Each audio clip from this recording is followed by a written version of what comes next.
Corona virus को लेकर आज दिन भर की तमाम बड़ी खबरों की अगर बात करें, यहाँ पर 15 बड़ी खबरें आपको बताएंगे। सबसे पहले दोस्तों बड़ा अपडेट देख पा रहे कि भारत में पिछले 24 घंटों में 11,502 नए मामले देखे गए, 325 लोगों की जान गई और भारत में कुल चीनी वायरस के संक्रमण के मामले 3,32,000 के पार पहुंच चुके हैं। ये हाईलाइट्स पॉइंट भी आप देख सकते हैं। एग्जैक्ट आंकड़ों की अगर बात करें तो 3,32,424 अब तक भारत में केस हो चुके हैं, जिसमें से दोस्तों एक्टिव केस अभी हैं 1,53,106, जबकि 1,69,798 लोग ठीक भी हो चुके हैं। वहीं टोटल जान जाने वाले लोगों की संख्या का आंकड़ा 9,520 है। यह आंकड़ा दोस्तों ऑफिशियल स्वास्थ्य मंत्रालय की तरफ से जारी अपडेटेड आंकड़ों के अनुसार है। ठीक है, ये तो रहे दोस्तों अभी तक कोरोना वायरस को लेकर लाइव अपडेट्स। अब मैं आपको कोरोना से संबंधित 15 बड़ी खबरें बताता हूं, जहां बहुत ही इंपोर्टेंट अपडेट है, इसलिए ध्यान से इस वीडियो को देखते रहिएगा। बड़ी खबर देख सकते हैं कि महाराष्ट्र में 50,000 से ज्यादा संक्रमित इलाज के बाद ठीक भी हो चुके हैं। अब तक महाराष्ट्र राज्य में दोस्तों 3,950 लोगों की जान गई है, जबकि देश भर में कोरोना से संक्रमित 50% से ज्यादा मरीज ठीक हो चुके हैं। जी हाँ, बड़ी खबर आप देख सकते हैं कि पिछले 24 घंटों के दौरान देश भर में दोस्तों 7,419 मरीज ठीक हुए। रिकवरी रेट जो है वो बढ़कर 51.08% तक पहुंच चुका है। अब तक 3,33,380 मामले सामने देखे गए। ये अनऑफिशियल डेटा है, जो कि अभी दिन में जो मामले बढ़े हैं उसके अनुसार डेटा है। चलिए इसी बीच खबर है कोरोना वायरस को लेकर एक लाइव अपडेट देख सकते हैं। कोविड-19 की तैयारियों की समीक्षा के लिए अमित शाह ने LNJP अस्पताल का दौरा भी किया। जहां केंद्रीय गृह मंत्री अमित शाह ने दोस्तों सोमवार को यहां LNJP अस्पताल का दौरा करके कोविड-19 से निपटने की तैयारियों की समीक्षा की। अधिकारियों ने यह बात की जानकारी दी है। उन्होंने बताया कि गृह मंत्री ने अस्पताल के सम्मेलन कक्ष में वरिष्ठ चिकित्सकों से मुलाकात की, जिन्होंने उन्हें अस्पताल में उपचाररत मरीजों और वहां हुई मरीजों की मौत और दिल्ली के बाहर के भर्ती मरीजों के समेत अन्य बिंदुओं पर जानकारी भी दी। इससे पहले भी दिल्ली सरकार ने सोमवार को राजधानी में कोरोना की स्थिति के मद्देनजर निजी और सरकारी लैब्स को नोटिस वगैरह भी भेजे हैं। आपको बताओगे दोस्तों राजधानी दिल्ली में काफी ज्यादा मामले चल रहे हैं। पूरी दिल्ली में पूरी क्षमता के साथ कोरोना टेस्टिंग को बढ़ाया जाए, ये दिल्ली सरकार का आदेश है। आदेश के मुताबिक निजी लैब्स को 2 दिनों के भीतर इस पर जवाब भी देना पड़ेगा। चलिए इसी बीच खबर है दोस्तों कि उत्तर प्रदेश में कोरोना को लेकर लाइव अपडेट देख सकते हैं। संभल जिले में मिले 18 नए मरीज। प्रदेश में कुल 13,775 संक्रमित लोगों की संख्या हो चुकी है। ये यूपी के संभल डिस्ट्रिक्ट का अपडेट आप देख सकते हैं। और इसी बीच खबर है दोस्तों कि लॉकडाउन को 19 से लेकर 30 जून तक बढ़ाया जाएगा। तमिलनाडु सरकार की तरफ से यह फैसला लिया गया, जहां 4 जिलों में 19 से लेकर 30 जून तक वापस सख्त लॉकडाउन लागू किया जा रहा। कोरोना वायरस संक्रमण के मामलों को बढ़ते हुए देखते हुए राज्य सरकार ने सूबे के 4 जिलों में 19 से लेकर 30 जून तक लॉकडाउन बढ़ा दिया। सरकार की ओर से दिए गए आदेश के अनुसार राज्य के 4 जिलों में लॉकडाउन जारी रहेगा। सरकार की ओर से जिन जिलों में 30 जून तक लॉकडाउन को आगे बढ़ाया गया है, उनमें शामिल हैं चेन्नई, तिरुवल्लर, कांचीपुरम और चेंगलपट्टू जिले। ये 4 डिस्ट्रिक्ट शामिल हैं। यहाँ पर दोस्तों 30 जून तक सरकार ने सख्त लॉकडाउन लागू करने की घोषणा कर दी है। चलिए इसी बीच खबर है कि अंतिम संस्कार से पहले सुशांत सिंह राजपूत का होगा कोरोना टेस्ट। यह है इसके पीछे बड़ी वजह।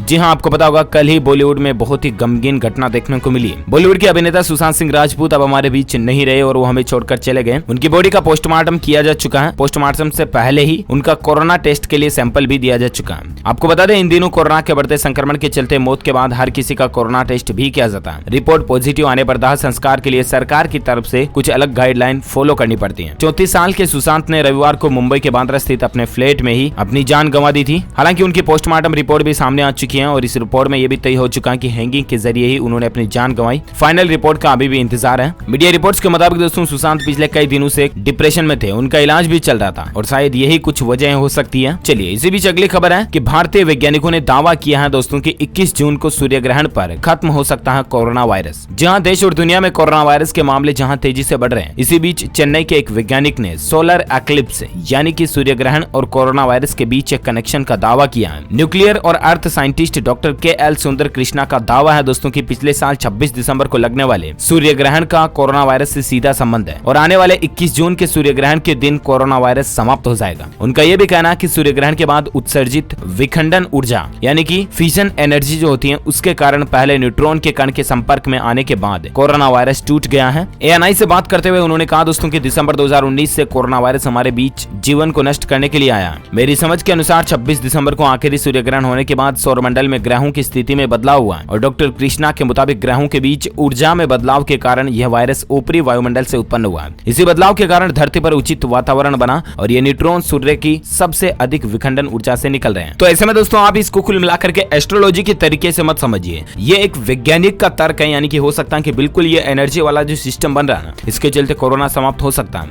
अगर आप भी यही चाहते हैं दोस्तों कि 21 जून के बाद बिल्कुल खत्म हो जाए सूर्य ग्रहण से ही कोरोना, तो प्लीज दिल से इस वीडियो पर एक लाइक जरूर करना, सपोर्ट कीजिए देश और दुनिया को। और इस वीडियो पर एक लाइक बनता है दोस्तों, इसी बीच एक लाइक कर दीजिए फटाफट से। और अपन आगे बढ़ते हैं दोस्तों अगले अपडेट में, जहां बड़ी खबर आप देख पा रहे कि कोरोना वायरस की वैक्सीन पर बिल गेट्स का बड़ा दावा सामने निकल कर आ रहा, महज इतने दिन में मिल जाएगी सफलता। जी हाँ, माइक्रोसॉफ्ट विंडोज 10, विंडोज 8, विंडोज 7, इनका नाम तो आपने जरूर सुना होगा अगर आप कंप्यूटर लैपटॉप वगैरह इस्तेमाल किए होंगे कभी तो, राइट। उसी कंपनी के संस्थापक बिल गेट्स ने दावा किया दोस्तों कि उनकी संस्था बिल एंड मेलिंडा गेट्स का पूरा ध्यान कोरोना वायरस की वैक्सीन तैयार करने पर है। और उन्होंने बताया दोस्तों कि ये फाउंडेशन $40 अरब यानी कि तकरीबन 3 लाख करोड़ रुपए से भी ज्यादा खर्च करने की तैयारी में है। दुनिया भर में कोरोना वायरस के अब तक 2 लाख से भी ज्यादा लोगों की मौत हो चुकी है। साथ ही वैश्विक अर्थव्यवस्था पर भी यानी कि वर्ल्ड की इकोनॉमी पर भी इसका व्यापक असर देखने को मिल रहा है। और इसी बीच दोस्तों फाइनेंशियल टाइम्स को दिए एक इंटरव्यू में बिल गेट्स ने बात कही है कि बहुत जल्द जो है इसकी वैक्सीन आ जाएगी। हम सभी भी यही चाहते हैं दोस्तों कि आप भी ऊपर वाले ईश्वर, गॉड, अल्लाह, भगवान, खुदा, जो कुछ भी आप मानते हो उनसे प्रे कीजिएगा, प्रार्थना कीजिएगा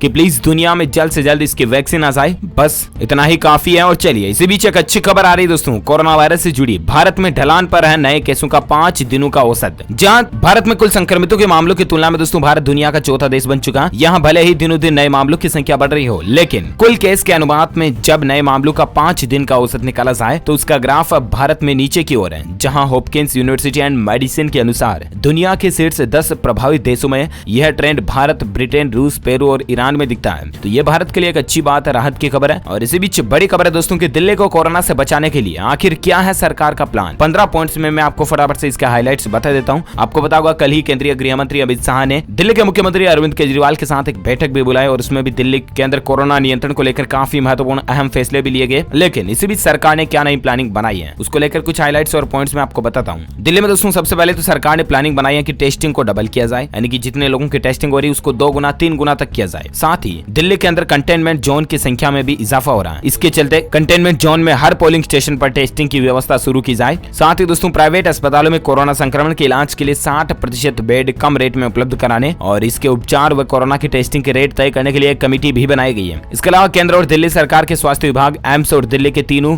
म्यूनिसिपल कॉर्पोरेशन के डॉक्टर्स की एक संयुक्त टीम दिल्ली के सभी कोरोना अस्पतालों में जाकर वहां की स्वास्थ्य सेवाओं व कोरोना से लड़ने की तैयारियों का निरीक्षण करके एक रिपोर्ट भी तैयार करेगी। ये कुछ पॉइंट्स आप और ज्यादा स्क्रीन पर देख सकते हैं। ये सरकार प्लानिंग बना रही है दोस्तों। अब इसके अलावा देख सकते हैं कि केंद्र सरकार ने दिल्ली सरकार को इस महामारी से लड़ने के लिए आवश्यक संसाधन जैसे कि oxygen cylinder, ventilator, plus oximeter और अन्य सभी आवश्यकताओं को पूरा करने के लिए पूरी तरह से आश्वस्त भी किया है। साथ ही अमित शाह ने बताया दोस्तों कि कोरोना से भारत पूरी मजबूती से लड़ रहा है और इस संक्रमण से अपनी जान गंवाने वाले लोगों के लिए सरकार दुखी भी है और उनके परिजनों के प्रति संवेदनशील भी है। सरकार ने अंतिम संस्कार के लिए भी कुछ नई गाइडलाइन जारी करने का निर्णय लिया है, जिससे कि अंतिम संस्कार की प्रतीक्षा अवधि भी कम से कम रह जाएगी। ये सरकार प्लानिंग बना रही है, ज्यादा जानकारी आप देख सकते हैं। चलिए साथ ही अगला अपडेट है कोरोना से जूझ रही दिल्ली में आखिर कैसे सामान्य होंगे हालात। अमित शाह ने इसको लेकर एक नया एक्शन प्लान बनाया है। जैसे कि मैंने अभी आपको बताया आगे भी और मीटिंगें चल रही हैं, कुछ और डिसीजन लिए जाएंगे तो मैं आपको बताऊंगा जरूर DLS न्यूज के ऊपर। फिलहाल आप अगली खबर देख सकते हैं कि दोस्तों राजधानी दिल्ली में वापस लॉकडाउन नहीं लगाया जाएगा। जहां आपने मीडिया में ऐसी खबरें देखी होगी कि दिल्ली में बढ़ते मामलों की वजह से वापस लॉकडाउन भी हो सकता है, राइट। लेकिन इस खबरों के ऊपर अब दिल्ली के मुख्यमंत्री अरविंद केजरीवाल ने एक स्पष्टीकरण दिया है और उस क्लियरिफिकेशन के अनुसार दोस्तों दिल्ली में वापस इतना सख्त लॉकडाउन नहीं होगा। हालांकि मामले बढ़ रहे हैं और ऐसे में हालातों को देखकर लग रहा है कि वापस लॉकडाउन लगेगा, लेकिन फिलहाल सरकार की ऐसी कोई प्लानिंग नहीं है। इसके बाद भी अगर केंद्र सरकार लागू करती है या कोई अपडेट आता है तो मैं आपको बताऊंगा। आप देख सकते हैं अरविंद केजरीवाल ने ऑफिशियली ट्वीट भी किया, many peoples are speculating whether another lockdown in Delhi being planned, there are no such plans, यानी कि इस तरह का कोई प्लान नहीं है। तो फिलहाल आप नो टेंशन रहे। लेकिन इसी बीच एक और खबर है जो भी आपके लिए जानना जरूरी है, वो ये दोस्तों की 18 जून से वापस पूरी तरह से लॉकडाउन लागू हो जाएगा। इसके दावा को सरकार ने पूरी तरह से गलत बताया और कहा कि अफवाहें फैलाने वालों से सावधान रहें। दरअसल आपने देखा होगा कि देश भर में भी 18 जून से वापस लॉकडाउन लग सकता है, राजधानी दिल्ली में भी 18 जून से वापस लॉकडाउन लग सकता है। ऐसी खबरें चल रही हैं, ऐसा मैं नहीं कर रहा हूँ, आप आधी सुनकर के गलत मतलब मत समझ लेना। ऐसी मीडिया में रिपोर्ट्स चल रही हैं, राइट। लेकिन इन रिपोर्ट्स के ऊपर अब सरकार ने जो क्लियरिफिकेशन जारी किया ना, वो आपके लिए जानना जरूरी है। सरकार ने कहा दोस्तों कि सोशल मीडिया पर जितने भी इस तरह की खबरें चल रही हैं उन सभी का खंडन किया है और ये सभी खबरें बेतुकी हैं। लॉकडाउन के बारे में गृह मंत्रालय के हवाले से शेयर की जा रही पोस्ट को बिल्कुल सरकार ने अफवाह बताया। बढ़ते कोरोना वायरस के मामलों के बीच भी सोशल मीडिया पर जहां लॉकडाउन की खबरें चल रही हैं वो सब फर्जी हैं। PIB फैक्ट ने भी इस सोशल मीडिया पोस्ट को लेकर एक क्लियरिफिकेशन जारी किया और देख सकते हैं कि false and baseless, please do not believe rumours, यानी कि अफवाहों पर ध्यान न दें, विश्वास न करें। सरकार की फिलहाल ऐसी कोई प्लानिंग नहीं है।